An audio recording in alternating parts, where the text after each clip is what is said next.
Guys, yet again, Greg, the voice actor of Uncle Iroh, decided to pop off on social media, and it appears to be related to the cancellation of the Avatar role-playing game, and let's just say he did not hold back this time. Here's the post. Feel free to read it if you want to read the whole thing, but the short version is Greg called Paramount executives soulless, and he claimed that they do not value the Avatar franchise. And he also said this as well. So yeah, Uncle Iroh definitely chose violence that day. Now, here's the thing. Greg isn't just some random fan venting online.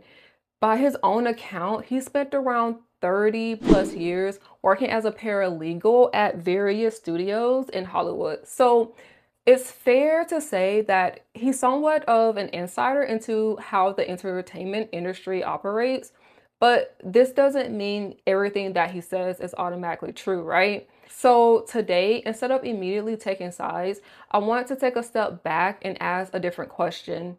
Why does Greg feel the way that he does? And perhaps more importantly, does the evidence support his concerns?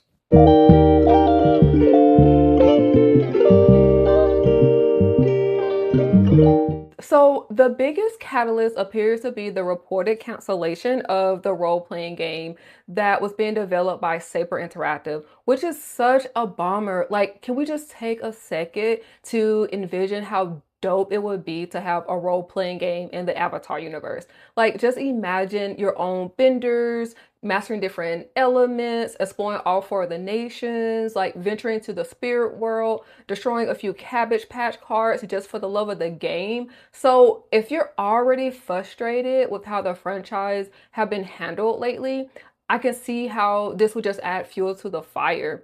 And it's not hard to imagine why Greg might see this as another missed opportunity for the Avatar universe. Another point some fans and Greg have raised is concerns surrounding the adult Avatar movie. The movie has already had a pretty rocky start. For starters, the release date has been pushed back multiple times and also pulled from theaters and moved behind Paramount's paywall, which so many folks are not happy about. Earlier this year, footage from the upcoming Avatar movie found its way online before the film was supposed to be released, and Greg was pissed that the fans was watching it ahead of the release date. I had some thoughts on his response to the fans, which wasn't so positive, and about the leak in general. I'll make sure to link you guys to that video too in case you want to watch it later. Now, again, this doesn't necessarily mean that Paramount did anything wrong. Leaks happen throughout the entertainment industry all the time, but it's easier to understand why Greg and some fans may be feeling frustrated with the current state of Avatar. Earlier, Paramount truly doesn't care about Avatar. Why would they continue funding Avatar Studios? Why would they continue investing in multiple animated films? Why would they greenlight a brand new series like Seven Havens? Just in general, why continue expanding the Avatar universe nearly 20 years after the series first aired?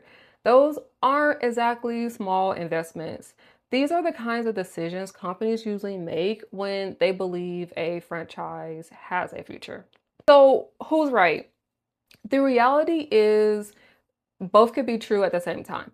It's possible that Paramount sees tremendous value in Avatar as a franchise while also making decisions that frustrate the creators, actors, and fans who care deeply about the series.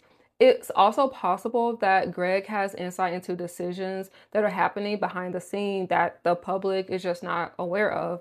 And it's also possible that the delays, the cancellations that we're seeing are simply a part of the entertainment industry and how it operates. So at the end of the day, none of us really have the full picture.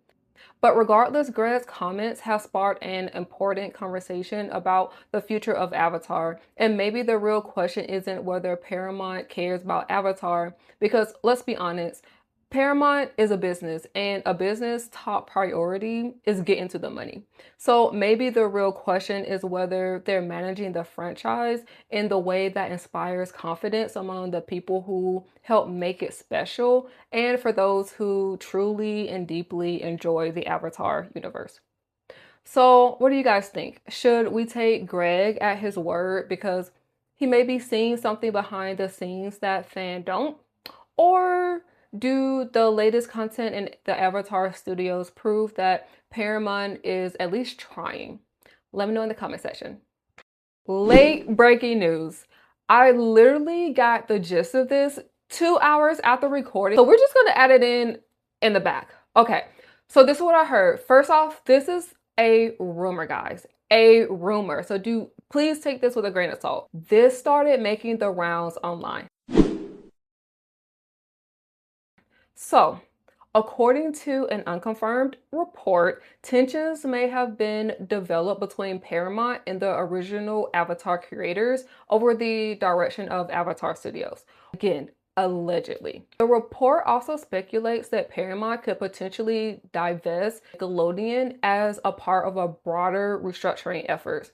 Now, none of this have been confirmed, so please take this with a grain of salt. I'll be sure to update you guys as the story develops. Even if some of it is true, it becomes a little easier to understand why Greg and some of the fans are raising concerns about the future of Avatar.